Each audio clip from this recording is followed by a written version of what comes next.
everybody, my name is Mars. You can call me MG if you would like, and today we're doing a little mid-year check-in to see if I'm actually reading the books that I said I wanted to read at the beginning of the year. So we are going to go through the 24 books that I wanted to read in 2024, as well as the 10 priority series that I said I wanted to make progress in. Now, I'm not going to be holding up any physical books for you because I just can't be bothered to get that many books off my shelf, but we're going to talk through what I have read, what I haven't, why I haven't read some of them, and just have a little bit of a fun time here. So let's start off with my 24 in 2024 list. So here I have my reading journal to consult. As you can see, this page is my 24 in 2024, and I'm just gonna go down the columns and tell you if I've read the books or not. So starting off with physical books, we had House of Leaves, which I did read and loved, and I'm going to link a bunch of vlogs in the description for you, by the way, because a lot of these, especially the series, I did vlog for you guys, but House of Leaves has its own dedicated vlog that I really enjoyed, so be sure to check everything out that I'm linking for you. After that, we have Inferno by Dan Brown and The Diviners by Libba Bray, which I have not read yet. And then we have the Penguin Book of Women Poets, which I did read and really enjoyed.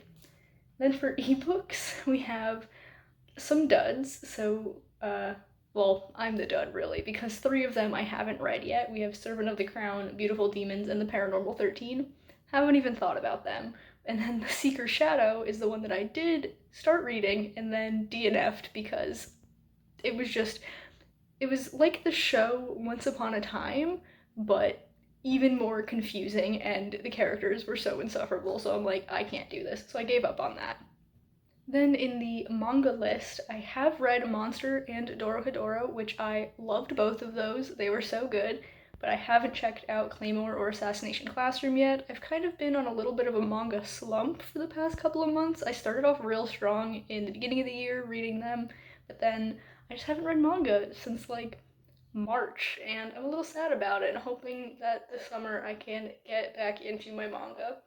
For new releases, I have read one. I read Tender Beasts by Lizelle Sambury. Really enjoyed it. Heavenly Tyrant is on this list. I don't even know if that's coming out this year anymore, so that's a big old question mark. A Crane Among Wolves, I did plan on reading last month because I think it came out end of May, and I have an ebook of it. And I was going to read it last month. It just didn't happen. Hopefully it happens now in July. And then the Wild Huntress doesn't come out until October, so I'm doing pretty good on my new releases. For rereads, I read 100 Cupboards and I read The Graces.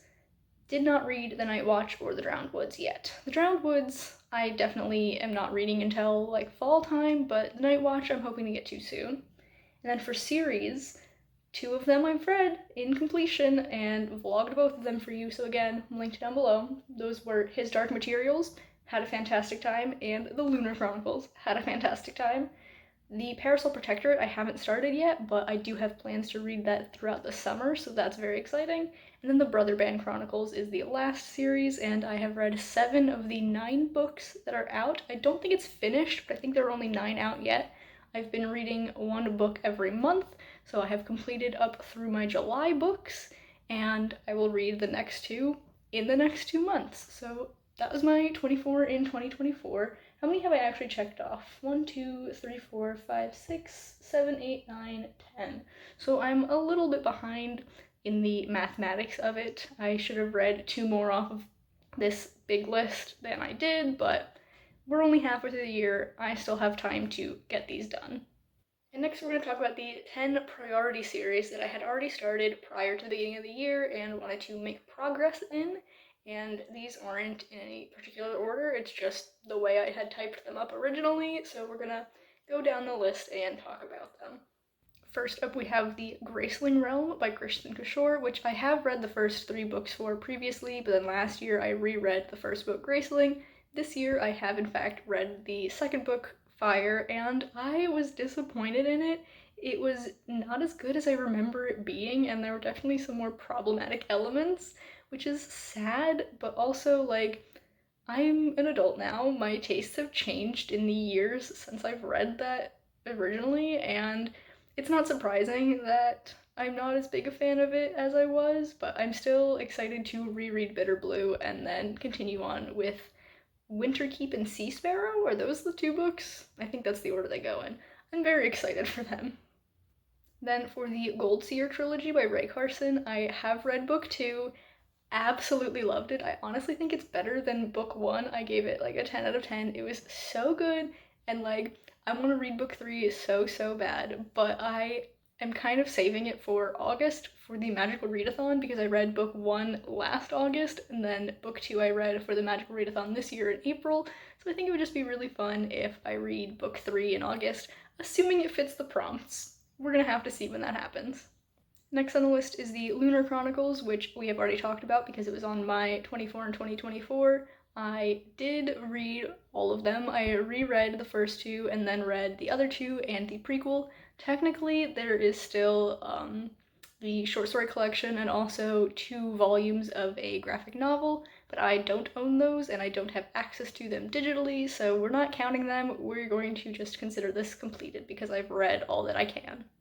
And speaking of completed series, I also finished off The Mirror Visitor by Christelle Dabos, and I was pleasantly surprised by the ending because I know a lot of people aren't a huge fan of the way the series wraps up, but honestly, I didn't think it was that bad.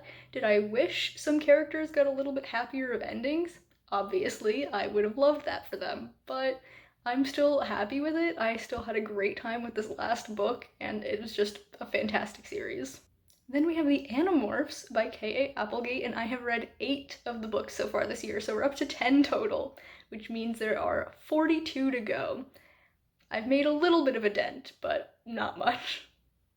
Next on the list is Fortuna Sworn by K.J. Sutton, and I did pick up book 4, and I almost DNF'd it. This thing was over 900 pages for some reason. Goodreads says that the ebook is only 600 pages, but the ebook that I had was 900 something. No idea why, but the first like 50 to 60% of it, I was not having a good time, but the last bit, it started to get fun again, and it was a lot less things just being thrown around, and I was enjoying the characters more because they were less annoying. So I'm glad I was enjoying the end of the book, but I almost didn't make it because it was just so long. But I did, and now I'm taking a little bit of a break from it before I get to book 5, but I'm still hoping to read that at some point in this year. The next 3 series we're kind of just going to gloss over because I haven't made progress yet despite really wanting to, and that is the Daevabad trilogy. I've still only read the first book, Scapegracers by H.A. Clark, I've still only read the first book, and Magic by Angie Sage, I've still only read the first book. The first 2 series, though, are trilogies, so I only have 2 more to go. Magic is a 7-book series, so I have 6 to go. We're going to at least aim to read the second book in each of those series in the next 6 months. And then the last series on this list is the Fallen Isles trilogy by Jodi Meadows, and I did in fact read book 2, and I didn't hate it, but I also didn't really enjoy it. It was very middle of the road, and I was kind of sad because I did really enjoy the first one, but this felt very much like a classic middle book slump. I'm really hoping that book 3 picks up and is good again because this one was just so bland. It really felt like we didn't get much of anything. So hopefully book 3 is the conclusion that we deserve. And those are all of the books and series and things that I said I wanted to read this year. And I am happy with the progress that I've made over the first 6 months. We still have such a long time to go until the end of the year, so I'm hoping to read a ton more off of this list, and then at the end of the year you'll get my final wrap-up of how well I did, so stay tuned for that. Stick around if you're interested. But for now, we've come to the end of this video, so if you've enjoyed it, be sure to give it a big thumbs up. You can subscribe to my channel for more content, and that way I'll see you guys in the next one. Bye!